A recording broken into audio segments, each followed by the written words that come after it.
Yon, magandang araw po sa inyong lahat mga tol. Ngayon po ay October 5, 2025. Pero sigurado hindi po maganda ang araw ng mga tagahanga nito pong si Senator Amy Marcos at in particular ang mga Duterte supporters. Bakit po? Siya po kasi ang nagsasabi ngayon, wala pa pong official announcement hinggil po dito para lamang po sa kalinawan ng lahat. Sinasabi po ngayon nito pong si Senator Amy Marcos sa kanyang Facebook page na si Secretary Boying Remulla daw po ay magiging ombudsman na bukas. Ito raw po ay iluluklok ng ating Pangulo, ihirangin bilang kapalit ni Martires as ombudsman. Sa kanyang Facebook page, isang oras po ang nakakalipas, sinabi po nitong si Senator Amy Marcos, and I quote, "Sa Lunes, bukas po yan, nakatakdang hirangin si Boying Remulla bilang ombudsman. Tunay ngang kulay itim pa rin ang kulay ng bayan. Nagluluksa, nababalutan ng pangamba at kawalan ng pag-asa. Sapagkat ang huling bantayog ng pananagutan ay pinilit wasakin ng politika at kalapastangan sa konstitusyon. Isang sapilitang pagtatalaga ng taong hindi karapat-dapat, may mga nakabinbin na kaso at may bahid ng kawalang hustisya. Iligtas mo ang inyong bayan, Panginoon." Anak ng teteng na yan.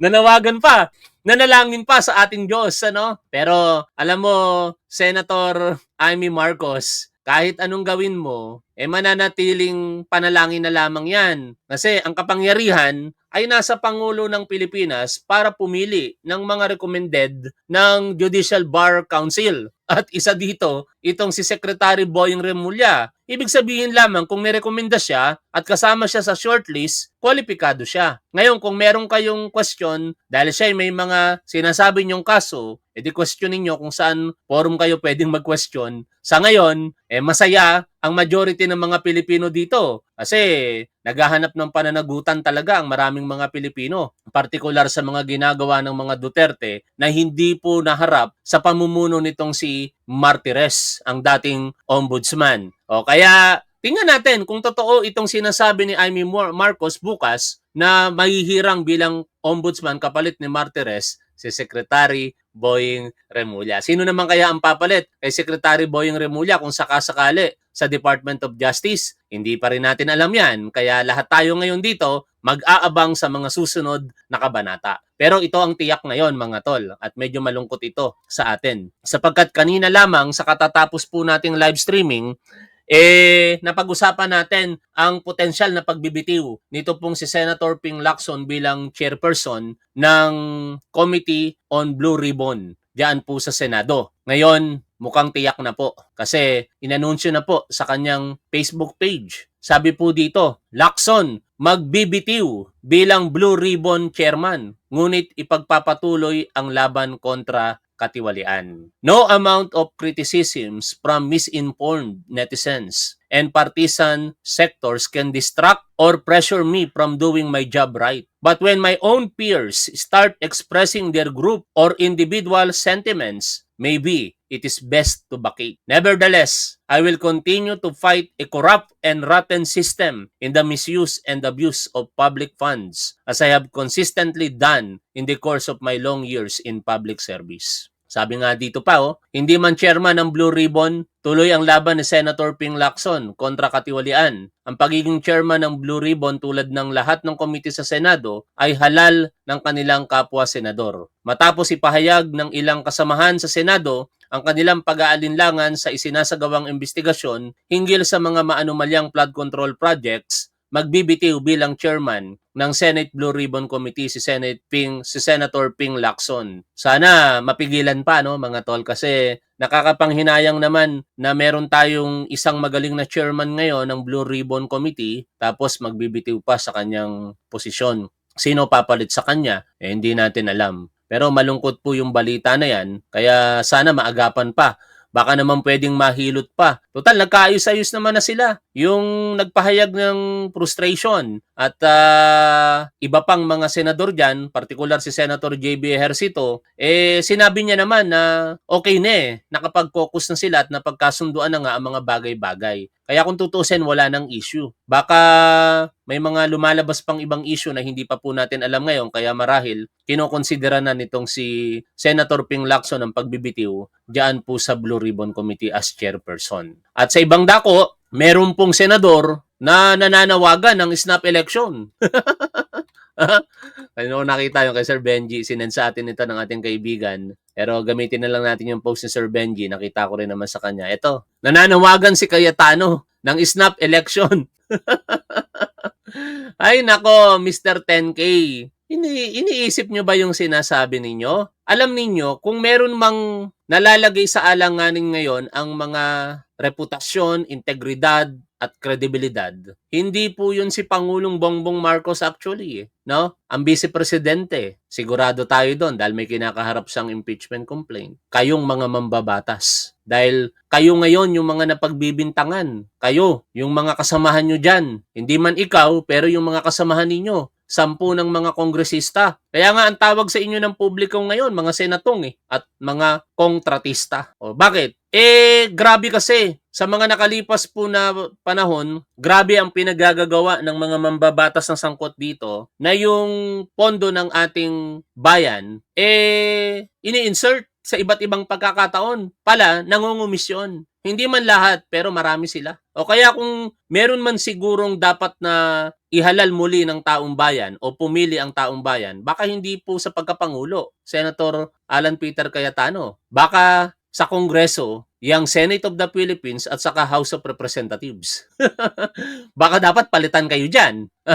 Huwag ka magbibitiw ng mga salita, Senator Alan Peter Cayetano, na maaaring mag-backfire sa inyo. No, saan ang katiwalian sa pagkatao ni Pangulong Bongbong Marcos? Wala. Oo, merong mga katiwalian sa kanyang gobyerno, pero ang maganda dito, hindi ito pinalagpas ng ating Pangulo. Ang tanong, bakit ngayon lang? Syempre, dumaan sa due process Hindi naman pwedeng may mga sabi-sabi lamang tapos antimano, papangalanan ng Pangulo o sasabihin na mahiya naman kayo. Nag-imbestiga rin ang ating Pangulo. At sa pag-iimbestiga na yan, napatunayan niya na marami pong mga tinatawag niyang balasubas. At ang mga balasubas po na ito ay mga mambabatas. Saka yung mga taong gobyerno, saka yung mga kontratista. Nakonteteng na yan. Kaya baka yung sinasabi mo, Alan Peter Cayetano, bumalik sa inyo baka mangyari pa niyan, magkaroon ng People's Initiative. Tapos i-abolish pa ang Senado. Tingnan ninyo. Anyway, maya-maya meron tayong bisita at hindi lang natin alam kung ano oras siya makakaakyat sapagkat merong activity sa kanila pong bahay. Ito po ay si Attorney Reyes Del Rosario. Naka-pin po dyan sa YouTube channel po natin, chat area, yung kanyang YouTube channel at paki-subscribe nyo po siya. Isa po siyang kakamping. At bakit po natin siya inimbitahan? Kasi pinangalanan po siya ni Anthony Taberna. Sa programa po nito kanina, nag-live streaming si Anthony Taberna. At dito binanggit niya, special mention ang mga kakamping. Parang ang nangyari dito, Anthony Taberna versus kakamping ka. Wala tayong kinakampihan dito mga tol Although sa mga post ko, kani-kanina lamang, may mga pinupunto ako which is I believe, tama para sa aking pananaw. Like for example, wala namang sigurong masama kung aaminin na lamang ni Senator Risa Ontiveros na meron talaga siyang amendments. Hindi naman masama yun at yun nga ay nakatulong sa ating mga kababayang Pilipino. Saka, hindi po maganda na pati po anak ng broadcaster ay idadamay. Kasi ito pong isang nagkomento dito, itong Melly Saison, dinamay pa yung anak ni Anthony Taberna. Hindi po makatarungan yon. Kumbaga, kung merong mensahe na hindi po pabor sa atin, ang kapwa po natin Pilipino, ang atakihin po natin yung mensahe. Hindi po yung pagkatao, higit sa lahat, hindi po yung pamilya. Kaya sa puntong ito, I side with Anthony Taberna na hindi dapat dinadamay ang anak. Biruin mo, sabihin mo po dito ng isang manonood kanina doon sa kanyang YouTube channel. Ang sinabi mo, insertion ng flood control. Okay na tayo dun O yun ang punto, yun ang point of arguments. O sinungaling si Anthony Taberna, sige, yan ang paniniwala niya Pero ito ang hindi maganda. Dinamay na ang relihiyon, dinamay pa ang anak niya.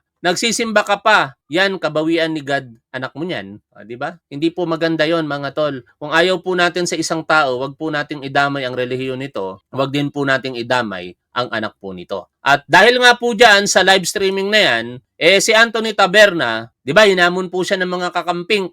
Sabi niya, pangalanan mo lahat ng mga nag-insert or nag-amend sa budget ng 2025. At yun na nga po, tumugon na si Anthony Taberna bagamat hindi po kumpleto, kulang pa po talaga. Pero sabi niya, kukumpletuhin niya, tingin ko, ini-installment lang nito ni Anthony Taberna, syempre journalist eh, 'di ba? Kumbaga parang teleserye, yung mga pasabog sa huli lalabas. Kasi dito po sa listahan na ipinost po ni Attorney Jesus Palsis na binanggit naman nito pong si Anthony Taberna ay meron po ritong mga hindi nakalista, no? Nasaan na 'yon? Bakit nawala yung post ni Attorney Jesus Palsis? Ito pala. Ayan. Ito po panoorin muna natin yung pagsambit diyan ni Anthony Taberna. Sino-sino po ba yung mga mayroong amendments sa GAA 2025 o sa proposal nung bill na yan? Panoorin po natin ito. Senator Lito Lapid. Yan. Senator Lito Lapid, 4.76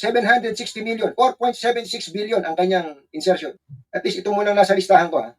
Senator Katulad nito, Miss OFW, di ba? Hindi ganyan ang pakikipag-argumento kasi wala tayong pinagkaiba dyan sa mga kinakalaban natin sa mga point of interest natin or arguments. Alam niyo, pwede naman po nating tirahin si Anthony Taberna doon sa mensahe. Di ba sabi niya, bayaran naman yang tunying, masahol pa yan sa magnanakaw. Ito, this is libelous. Alam niyo kung makikilala lang kayo, Miss OFW, at hahabulin kayo ni Anthony Taberna rito, pwede kayo magkaroon ng problema eh. Pero syempre, gumagamit kayo ng YouTube channel na akala ninyo ligtas kayo kung ipupursu ng pinagsasabihan po ninyo ng mga ganyang kataga ang statement ninyo, kahit magtago pa po kayo sa mga pangalan na sa tingin ninyo hindi kayo makikilala. Sinasabi ko lamang po ito bilang babala na rin po sa inyo na mag-ingat po kayo sa pagsasalita kapag kayo po ay nandito sa social media. Tandaan nyo po ito, Miss OFW. You are using internet. Ang internet, meron pong digital prints. Kahit anong pangalan mo po ang gamitin mo dyan, baguhin mo yan, yung digital prints po na yon hindi po mababago. Malalaman kung saan ang lokasyon mo. Kung ikaw ay nasa ibang bansa, malalaman yan. Pero definitely, Pilipino ka, maliban na lamang kung ikaw po ay migrated na at hindi na po Pilipino national. Baka hindi ka na makasuhan. Pero kung ikaw po ay Pilipino national at nandiyan ka po sa ibang bansa, lalong-lalo na ikaw po ay OFW, nagtatrabaho dyan,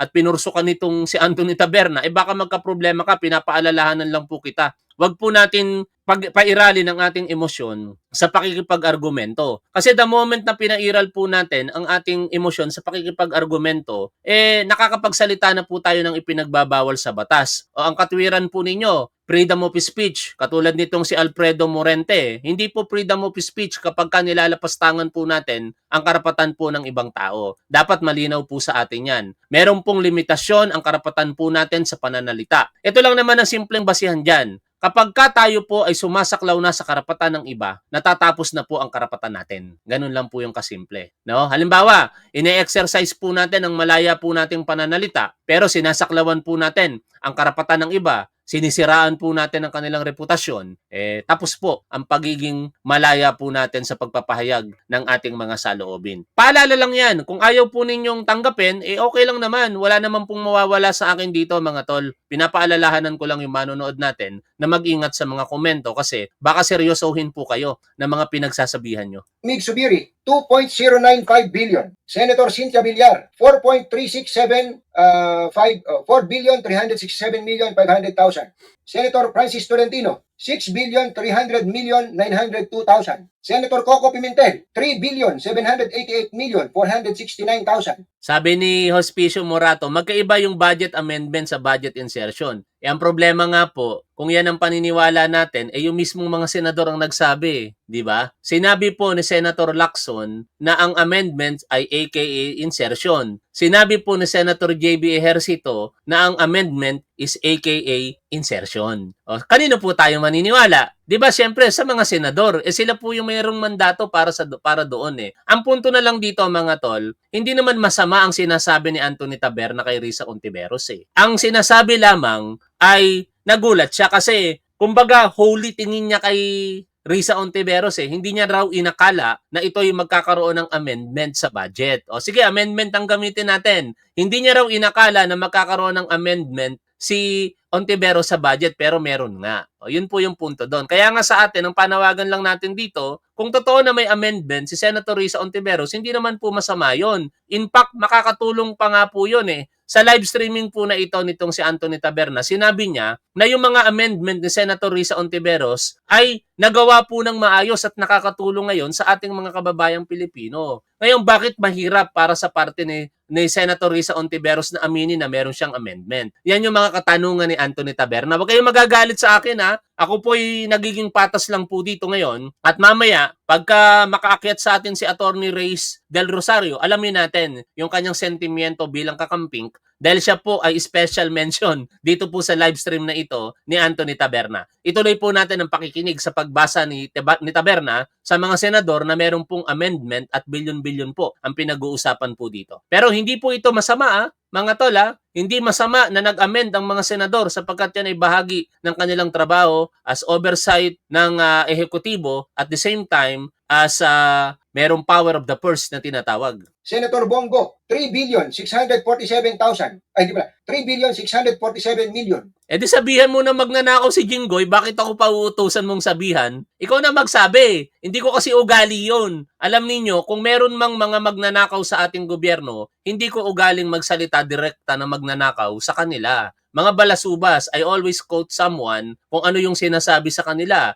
Katulad ni Pangulong Bongbong Marcos, ang tawag sa mga balasubas ay balasubas. Oh, wag niyo na akong utusan. Magkaiba tayo ng mindset. Ako po isang criminologist. Ako po yung nag-iisip bago ko po sabihin ang mga bagay-bagay. Kaya wag niyo na po akong utusan kung ano po yung gusto kong sabihin sa aking programa. Kung gusto niyo tawagin sila magnanakaw, so be it. Tawagin niyo sila hangga't gusto ninyo. Kung ayaw ninyo magpaalala, banat kayo. Sige lang, siraan niyo ng siraan ang mga gusto niyong siraan. Wag niyo na akong idamay doon. Anak ng teteng na yan. Senator Nancy Binay, 4 billion 187 million, 4.187 billion. Senator Pia Cayetano, 4 billion 139 million. Senator Raffy Tulfo, 5 billion 181 million. Oh, sabi ni Rolando Yepes, tapuan may malis ang paglalahad ni Taberna. Kayo po magpapatunay niyan. Tandaan po natin, ganito po yan.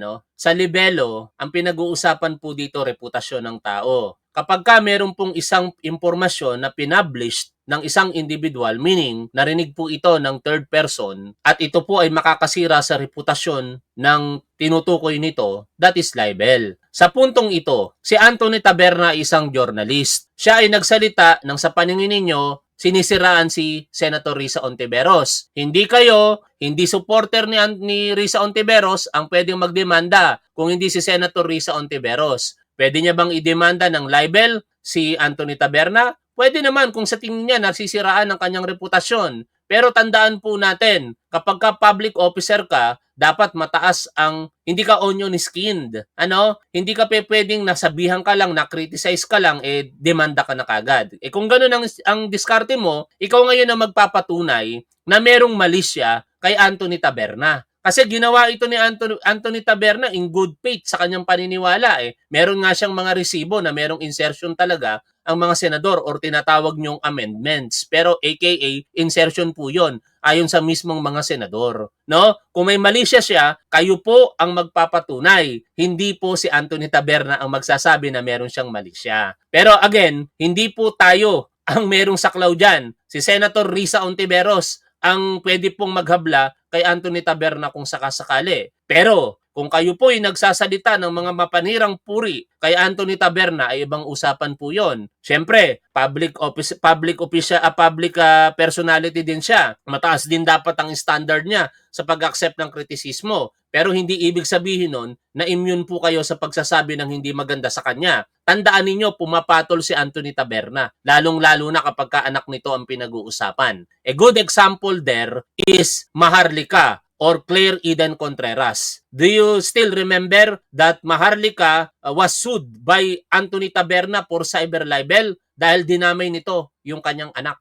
No, yan ay nagpapaalala lang ako. Kung mamasamain niyo yung paalala ko at iniisip niyo kinakampihan ko si Anthony Taberna, it's up to you. Hindi ako nang piplis ng manonood dito. Alam yan ng mga manonood natin dito, mga tol, na kailanman, hindi po ako nang piplis ng manonood natin para lamang sabihin o manatili sila sa ating programa. O ngayon, nandito na po ang ating bisita, si Attorney Reyes Del Rosario. Nakapin yung kanyang YouTube channel dyan po sa chat area natin. I hope i-subscribe nyo po siya sapagkat sa mga, to be fair, hindi sa binubola ko si Attorney Reyes, sa mga kakamping na sinusundan ko, isa ito sa makatwiran, no? Balanse ito eh. In fact, dinidemand niya nga kay Senator Risa Ontiveros na mag-explain at sumagot naman si Senator Risa na wala siyang BICAM insertion kaya nagdemand naman si Attorney Reyes ng ebidensya kay Anthony Taberna. At nilabas ni Anthony Taberna yung selective na impormasyon kay Senator Risa kahapon.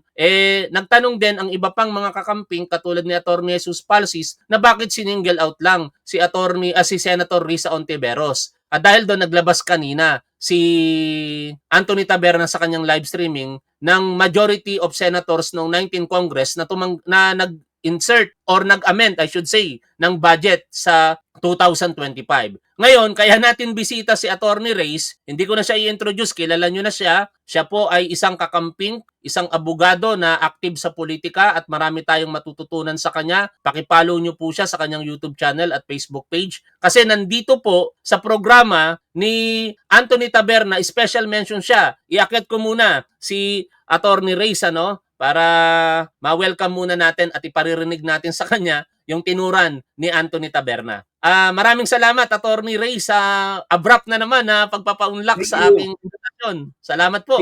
Thank you, Sir Tapuan. Sunday naman ngayon, no problem tayo. Medyo wala lang akong boses, pero we will try. Ito po kasi, Attorney Reyes, kaya nga napa-message po ako sa inyo kanina kasi nagulat ako. Talagang sikat si Attorney Reyes na mention ng isang journalist at iparinig ko lamang po sa inyo. Ewan ko kung napanood nyo na po ito, pero ito po yung particular na pag-mention sa inyo ni Anthony Taberna at gusto po naming marinig ang panig ninyo hinggil po sa mga sinabi niya po rito. Sabi po dito ng isang Attorney Reyes Del Rosario, RN, abogado, no? Teka muna, hindi ko abogado o abogada, hindi ko lang masilap kung anong, anyway, yan po yung screenshot nung pinadala rin sa akin ng isang kaibigan.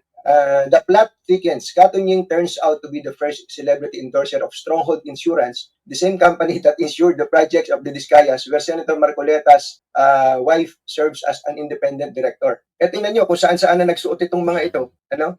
Meron po kaming kasabihan sa journalism, bagamat ang tingin sa akin nila, Miss Marites Vito, hindi naman journalist. Meron po kaming kasabihan sa journalism na do not shoot the messenger. Do not shoot the messenger. Ang ginagawa po nila ngayon, na nagtataka ako, na sila po yung mga learned, ang iba po dyan ay mga nasa magagaling na universidad. Ang itulad nito, abogado po ito. Instead of just discussing the issue, pumupunta dito sa isang bagay na tingin ko ay maling paraan ng pagsagot. Pero sige. Yan. For fairness, attorney, kasi nasabihan kayong mga learned tapos parang sinushoot nyo daw po yung messenger, hindi po yung message. Ano po yung reaction nyo po dyan, Attorney Reyes? Well, in the first place, I think ang mga learned na sinasabi niya, yung mga professionals na sinasabi niya, like lawyers, kami yung nasa position actually to call them out, to call these people out. Kasi nga, kami yung may alam sa batas. Kami yung may alam sa politika. Kasi in all fairness din naman sa mga kababayan natin, no, who are trying to really get to know yung mga laws, get to know kung yung mga politika. At the end of the day kasi, they are very reliant on people like us, no? Ikaw, Sir Tapuan, you have that platform. Ako, I have that platform as well, kahit onti lang yung platform natin. But at the end of the day, if we have the chance to influence people, then why not, diba? And I think because of our platform, we are at a position to call these people out, diba? Kasi if ang ano naman dito nag-mention si Sir Anthony Taberna ng principle in journalism na don't shoot daw the messenger. Ako, since si Sir Anthony Taberna is a very religious man, magsa-cite din ako ng Bible verse, 'di ba? Sinabi sa Bible that he who does not sin should cast the first stone. So if Mm. we also have that same legal principle, no? Na sa legal principle of in pari delicto and the legal principle of unclean hands doctrine, sinasabi doon that you can come to court with unclean hands. Basically, huwag kang magmalinis kung ikaw din naman pala may tinatago kang baho sa bakuran mo. Ganun lang naman yun eh. So what we are trying to say here is that ang question natin, ano ba yung intention kung bakit selectively kino-call out si Senator Risa Hontiveros? Meron bang pinoprotektahan? Meron bang kinikilingan? Kasi if wala talagang kinikilingan, release the list of these insertions. Na-mention mo na nga, Sir Tapan, no? Kanina nag-release na po sila ng, kahapon nag-release na po si Sir Anthony Taberna nung listahan ko no ng mga senator na impeachment, and strikingly, kung titignan mo yung list and hindi natin alam kung totoo ba talaga, wala po doon yung mga usual na mga inaakusahan. Like sila Jesus Escudero, wala doon sila Senator Joel Villanueva, wala din si Senator Jinggoy Estrada sa list na release niya. So ang question natin, how reliable is this list? Meron bang selective ba itong list na to? Or ito ba talaga yung totoong list? Number 2, question, saan nanggaling tong list na to? Sino yung source niya? Pangatlong question, is this verified list? Although maraming nasagasaan din sa listahan na to kasi number 1 doon ata if I'm not mistaken. Let me pull out the list for the benefit of everyone. Sige sir, sige Atty. Kasi pinoso ni ni Attorney Jesus Falsis din. Kasi again at the end of the day, I have no problems with Mr. Anthony Taberna being a journalist kasi trabaho naman nila yan to call out the wrongdoings of people in the government especially.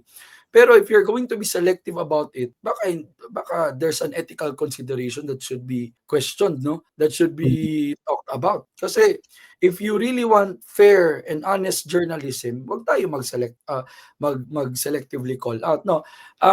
According to the list of ibabasahin lang natin. According to the list of Sir Anthony Taberna na nire-release ni Attorney Falsis, number 1 daw sa insertions is si Grace Poe with 11.4 billion. Second on the list is Francis Tolentino with 6.39 billion. Number 3 is Amy Marcos with 5.9 billion. Raffy Tulfo with 5.1 billion. Lito Lapid 4.76. Cynthia Villar 4.36. Nancy Binay, Pia Cayetano 4 billion. JV Ejercito 3 billion. 3.8 billion, Coco Pimentel 3.7, Win Gatchalian 3.7 billion, Bongo 3.6 billion, Mark Villar 3.6 billion, Risa Hontiveros 3.03 billion, and Mig Zubiri 2.095. So if you're going to look at the list, 15 senators po itong minention dito sa listahan na to.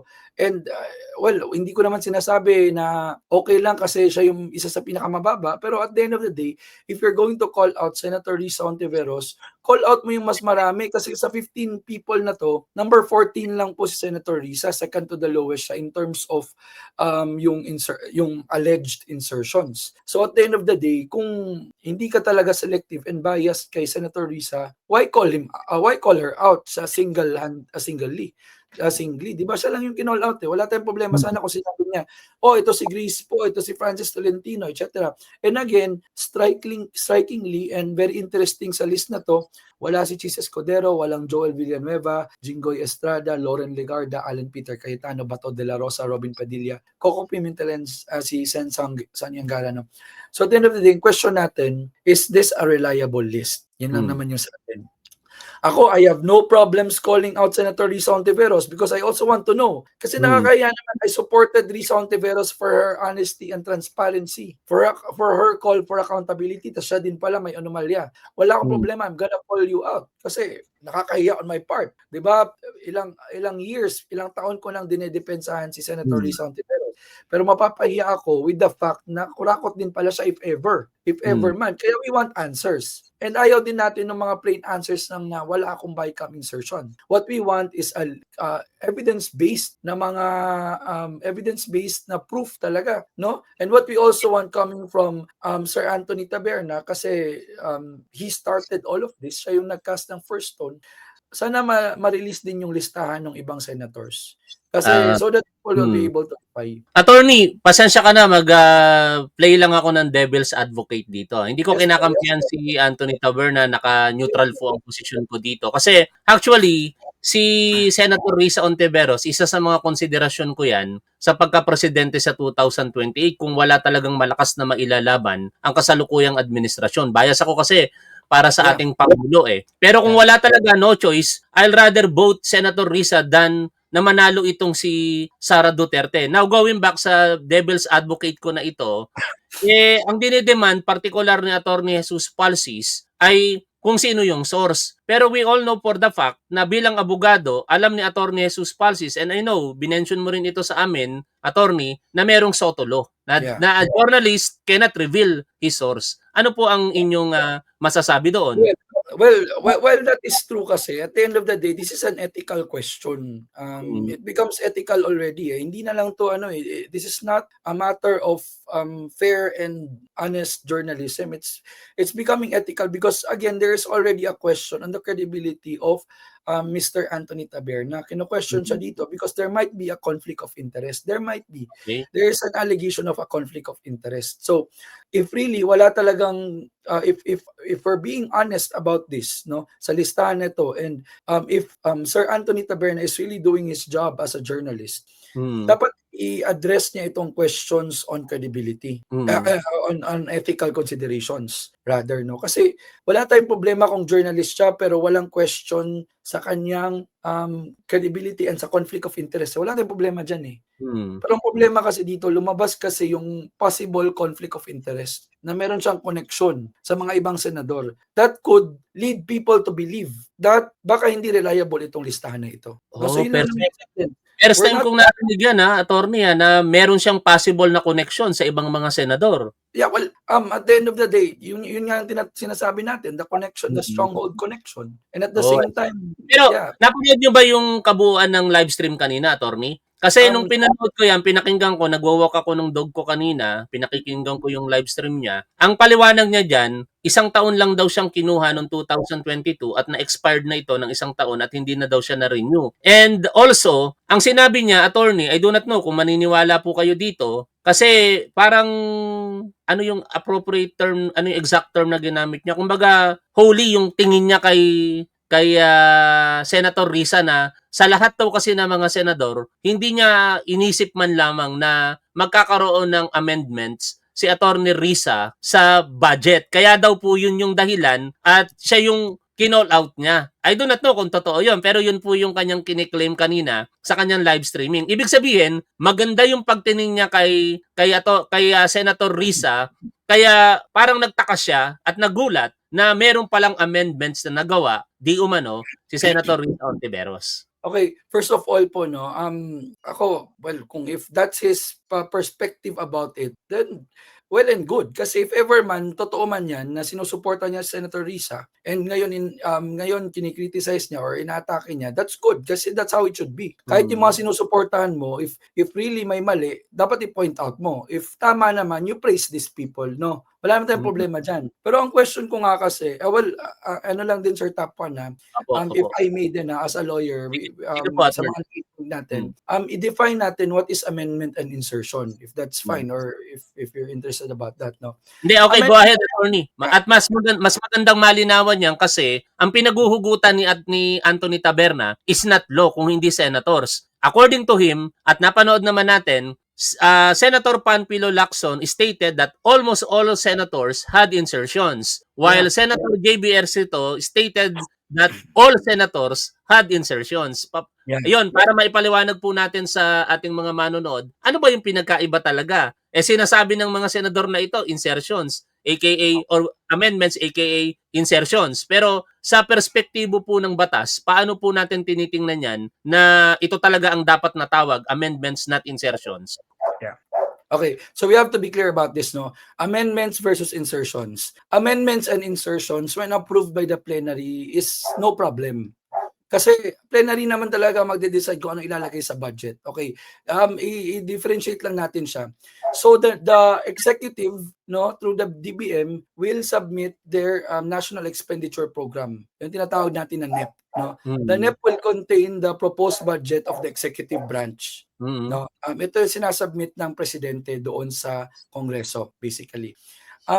Kapag ang isang item ay gustong palitan ng isang lawmaker, ng isang senador, ng isang congressman, pero yung line item na yon ay nandun na doon sa NEP, that's what you call amendment. Kasi papalitan mo na lang eh. Meron na dong line item doon, tapos kunyari papalitan mo yung amount or gusto mong palitan kung gusto mong i-change yung, gusto mo siyang i-transfer to another line item, that's what you call an amendment to the budget. When you say insertion, ibig sabihin, wala talaga siya doon sa National Expenditure Program, no? Ang ginagawa sa insertion, since wala siya sa National Expenditure Program, pero na-determine kasi ng congressman na kailangan ito ng distrito niya, that's still allowed. Just as long as it is approved by the plenary, no? Kunyari, magpo-propose si congressman, okay, ito wala to sa National Expenditure Program but my district needs this particular road project. Okay. Tapos in-approve ng plenary, no problem. Ako ang the biggest question here are the BICAM insertions, sir, sa top 1. Because you have to remember na pagdating po sa BICAM, these are only a few senators and only a few congressmen. So wala nang debate dito sa plenary. Kung ano ang napag-usapan ni congressman and the senators na iilan lang sa loob ng BICAM, yun na yun. It will be good just as long as the president signs that particular law. Yung ating di ba? So maaano na yun, marirectify na yun. So ang problem natin dito, wala kasing accountability measure sa BICAM. That's why nga in all fairness naman kay House Speaker Romualdez, this was what he was pushing for when he was still the House Speaker. Ang gusto niya that the bicameral conference should be open to the public, na dapat during the bicameral conference dapat merong live session, dapat may media, dapat merong mga tao na pwedeng paupuin doon, mga CSO, no? Ito yung gusto ni Romualdez dati. If they were really what do you call this, sincere about that particular na panukala, that's good. Because you know why? We will be able to scrutinize the people sa BICAM. I'm just gonna verify, no, kung sino yung mga members ng BICAM during that time. Sige, Atty. Ilan yung members, no? Wala tayong ready list, no, but kung meron sa mga audience sa mga pagsabi ko sino yung mga BICAM members during that particular time. I-mention ko sa inyo, attorney, nakita ko dito sa post ni Thea Tan, yes, ang mga sumusunod na may pirma. Meron kasing member na hindi pumirma. Ang mga may pirma po, yun na lamang ang sabihin ko na lamang yung senator na may pirma at yung walang pirma. Senator Grace Poe, conference on the part of the conferees on the part of the Senate. Senator Grace Poe may pirma. Senator Cynthia Villar walang pirma. Senator Bato de la Rosa walang pirma. Senator Pia S. Cayetano walang pirma. Senator Win Gatchalian may pirma. Senator Christopher Bongo walang pirma. Senator Loren Legarda walang pirma. At Senator Risa Ontiveros walang pirma. Senator Amy Marcos walang pirma. Senator Joel Villanueva walang pirma. Senator Juan Miguel F. Subiri walang pirma. Senator Ejercito may pirma. Senator Mark Villar walang pirma. Senator Francis Tolentino may pirma. Senator Jinggoy Estrada may pirma. Senator Aquilino Pimentel walang pirma, and Senator Francis Escudero may pirma. Yun yung list po ng mga senador na may pirma at walang pirma. Yeah, but ganito po yun eh. You have to remember po sa Bicameral Conference Committee, Sir Top 1, hindi po lahat ng senators ay member, no? Apo. Nakita na po natin, no? So a Bicameral Conference Committee composed of 8 members of the Senate and 16 members of the House of Representatives. Ganun po yung composition niya. So 16 plus 8, that's a total of 24. So there are only 24 members of the Bicameral Conference Committee compared mo po sa hundreds of members sa lower house and 24 senators, di ba? 24 lang ang member ng bicameral conference. So wala talaga nangyayari na massive scrutiny pagdating sa bicameral conference. Kung itong 24 na ito na member ng bicameral conference committee nag-agree na sige, pasok natin yan, wala na magagawa yung plenary.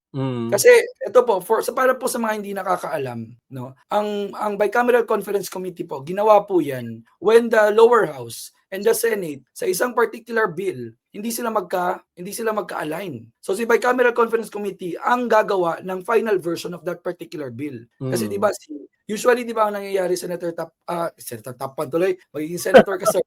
Sir Top 1, ang Opo, Di ba usually ang nangyayari, merong House version of the bill, merong Senate version of the bill. opo. Usually may mga provisions doon na magkakaiba. Katulad na lang, a good example will be the extension of yung SK, no? Yung SK barangay, the postponement of the elections or extension of their terms, di ba? Ang sinabi ng House, ang gusto nilang ma-extend na term is I think 5 years, if I'm not mistaken. Example lang to.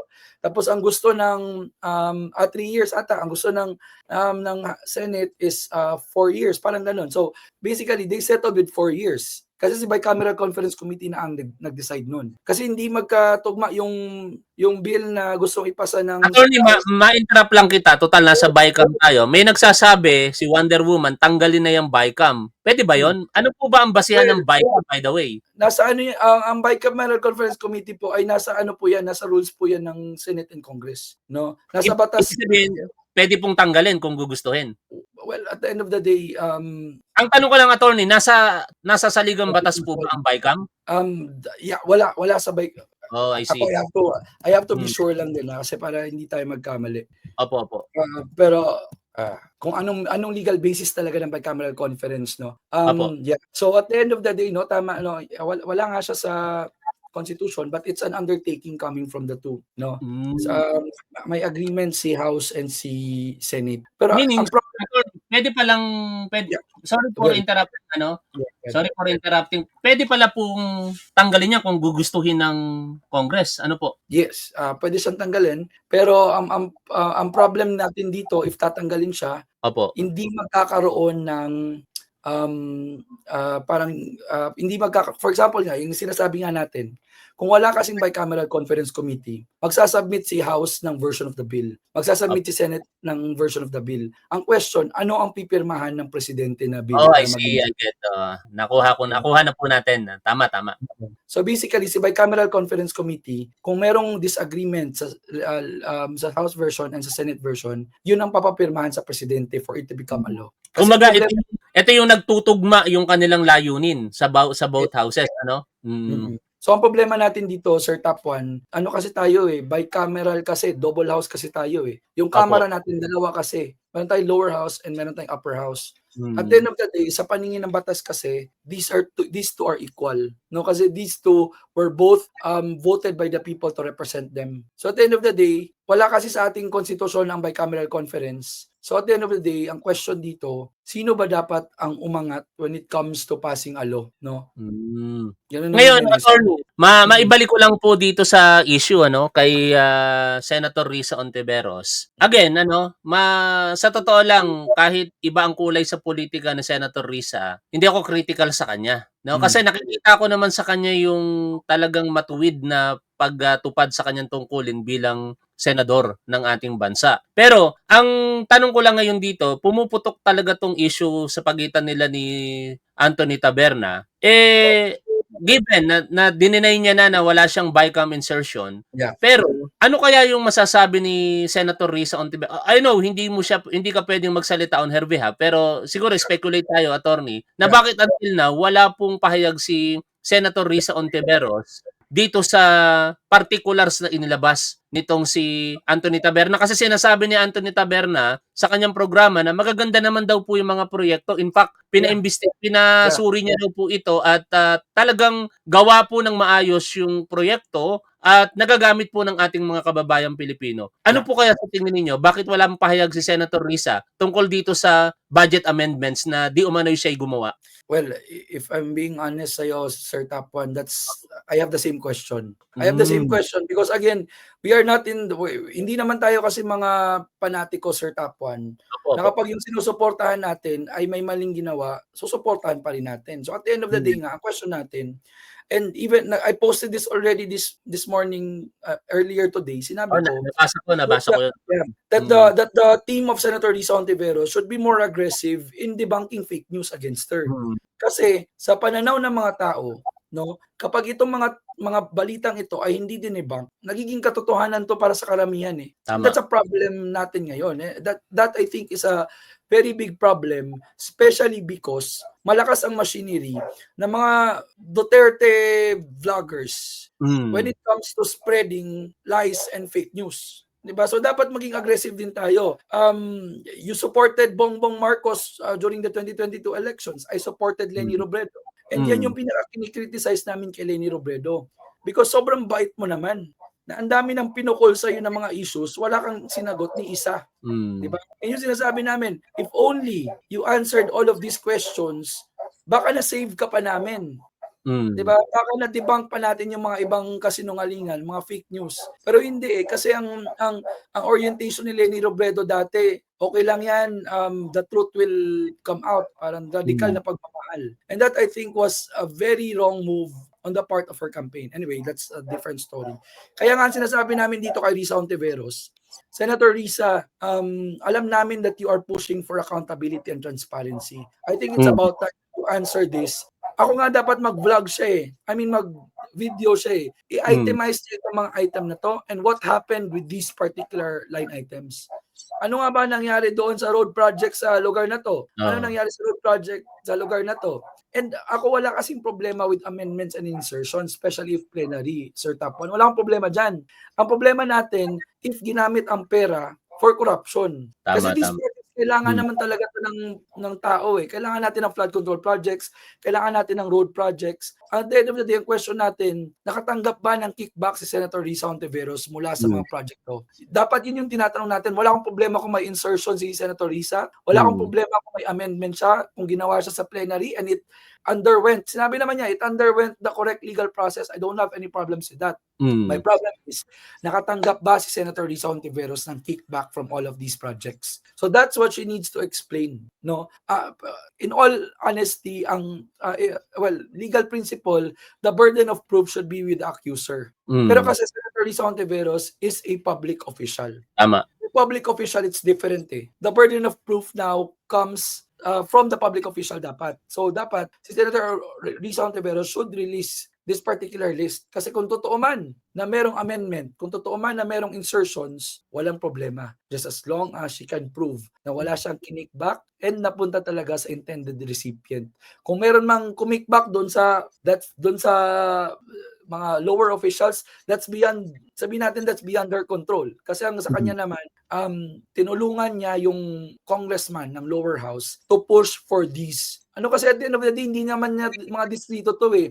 So usually ang ginagawa kasi internally, ganito na lang po pag-usapan natin internally kasi meron din naman akong experience sa legislation because I was a local legislative lawyer for 3 years. No? Explain na lang natin. Usually po ang mga district representatives, naghahanap po sila ng mga backer sa Senado. Sinasabi po nila, oy, Senator, supportahan mo naman po itong push ko for the road project sa distrito ko. Para po mas mapalakas yung chance na mapasok talaga siya doon sa budget. Opo. No? Yeah, kasi senators are more, if we're being honest, senators are more powerful, no? Compared to district representatives. Kasi sobrang daming distrito sa buong Pilipinas. Hundreds po ang distrito natin. No? Ang senator, 24 lang sila. So they have more power in terms of pushing for legislation, in terms of pushing for budget, no. Kaya magugulat ka, hindi naman taga Ilocos or hindi naman taga Lawag si Senator Risa, pero bakit meron siyang amendments sa particular locality na yon? Ako second yung sinasabi niyo, attorney, na magpaliwanag si Senator Risa rito, not necessarily na yung burden of proof nasa kanya kung hindi dahil isa siyang public officer. Saka nasa court of public opinion tayo. Attorney. Exactly. Sa huli, attorney, hindi ko na i-take masyado time ninyo. Busy kayo dyan. Meron lang akong isang narinig kanina kay Anthony Taberna. This is the last question before na i-let po namin kayo sa ating programa. Ito ang sabi niya, quote and quote, attack dog daw po kayo ng mga kakamping. Hindi naman po kayo. Mga ang minention niya doon, sina kakamping, kayo po, si Attorney Jesus Palsis, Attorney Wilfredo, yung journalist na si Bitog po ba yon? At Marivic Bitog ata. Iba pa pong mga sa tingin niya na mga quote and quote attack dogs. Ano pong masasabi nyo sa tinuran po na yon ni Anthony Taberna? Alam nyo, Sir Tapuan, sa sobrang tagal ko na pong joining actively sa politics, first election ko po 2010, I Hmm. never got paid a single peso. Ang sarap naman nun, nagpo-post ako ng ganito tapos babayaran ako. I'm Hmm. expressing my opinion tapos babayaran ako. At the end of the day, I never received a single peso. Kung babayaran ako, why not? Gagawin ko pa rin naman to at the end of the day, di ba? I mean, ang point ko dito, if you're going to accuse us as attack dogs, there's already an implied na insinuation that we are Hmm. being paid to do this. Hmm. So, di ba kasi attack dog eh. At the end of the day, hindi po. Kung ano po yung opinion ko, yun lang po yung pinapalabas ko sa Facebook. Kung ano po yung opinion ko, yun lang po yung sinasabi ko. Kasi wala po akong pinoprotektahan dito. If we're being honest, we're protecting the people who don't have... Naniniwala ako sa inyo, attorney. Kahit hindi pa tayo magkakilala ng personal, naniniwala ako kasi sinusundan ko yung mga posting ninyo and you are fair enough sa mga sinasabi ninyo. Pagka mga dumadating nga sa punto na medyo taliwas sa politika ko yung sinasabi ninyo, hindi na ako nagko-comment kasi I respect your opinion. Anyway, maraming salamat po, attorney. Any last message Can I po? just point, Sige very po, last. short Sige po, sige po. ganito kasi, ang problema ko din doon sa live ni Mr. Anthony Taberna, Opo. ang focus niya naman ngayon ay biniblame niya yung mga kakampings. Sinasabi niya, ito mga kakampings na to, I did not expect this from you. Kayo yung, di ba sobrang morally upright niyo? Ito yung sinabi niya. Di ba sobrang morally upright niyo, tapos kayo yung hindi niyo ma-take na yung sinusuportahan niyo ay possible na may anomaly. Ang sa amin ganito. Ako wala akong problema kung atakin mo si Senator Risa Hontiveros, but don't be selective about it. Yun lang. Don't be selective about it. Kung atakin mo si Senator Risa because meron siyang 3 billion insertion allegedly, be fair. I-release mo yung buong listahan. Hindi lang yung sasabihin mo na, ito yung kay Loren Legarda, 11 billion. Hindi lang ganun eh. I-release mo yung buong listahan. Kasi nirelease mo yung kay Senator Risa Hontiveros eh. Ba't hindi mo ma-release yung sa iba? Kung wala ka talagang pinoprotektahan, sir, please do it. Please release the list. And at the end of the day, kaming mga kakampings, we will applaud you for that. Thank you, Attorney Reyes Del Rosario. At i-subscribe nyo po si Attorney. Waiting tayo mag-live sa kanya eh. Pagka nag-live si Attorney at may pagkakataon, tayo bibisita sa kanya. Maraming Imbitahan po kita, sir. Salamat po. Maraming salamat po sila. Thank you. O yan napakinggan po natin si Attorney Reyes Del Rosario, mga tol. Isa po siyang kakamping, pero sabi ko nga po sa inyo, ako po pagdating po sa impormasyon at katotohanan, wala pong kulay sa akin. Kahit iba po ang kulay, pinapanood ko, binabasa ko, wag lang nag-a-ad hominem. And that is why hindi ako nagbabasa at nanonood sa mga DD sheets. Pero may mga DDS akong binabasa at from time to time pinanonood ko. O yan, sana kahit paano may mga natutunan po tayo sa mga impormasyon na ibinahagi sa atin ni Attorney Reyes, partikular yung sa mandato ng ating mga mambabatas about amendments, aka insertion. In short mga tol, hindi masama ang amendments or insertion. Nagiging masama lamang ito kapag personal na interes ang pinapairal ng mga mambabatas at nangungumisyon sila. Labanan po natin ang mga korap regardless of colors. Pag may korap sa pula, tuligsain po natin. Pag may korap sa ibang mga kulay, tuligsain po natin. Dapat ang laban po natin sa korupsyon ay walang kulay. Maraming salamat po.